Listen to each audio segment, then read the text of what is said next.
মই খুলিছোঁ মাছ পাতত দিয়া নিজে ধৰিছিলোঁ বহুত গৰম হয় আমি এতিয়া আৰু কি আছে আজি কৈ দিয়ক প্ৰথমতে ইয়াত আছে তোমাৰ দালিৰ লগত আছে অমিতা দিয়া আছে এইফালে আপোনাৰ কুন্দুলি ভাজি আছে মাছৰ ডিম বইল কৰি ফ্ৰাই কৰা আছে এইফালে মাছৰ ডিম আৰু পিঁয়াজতে জলকীয়া ভজা এয়া জালত ধৰা মাছ কণী জালত অহা মোৱা মাছ দিয়া আছে অলৰেডি মাছ জলকীয়া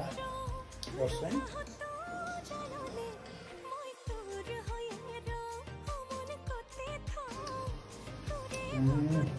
বহুত ধুনীয়া হয়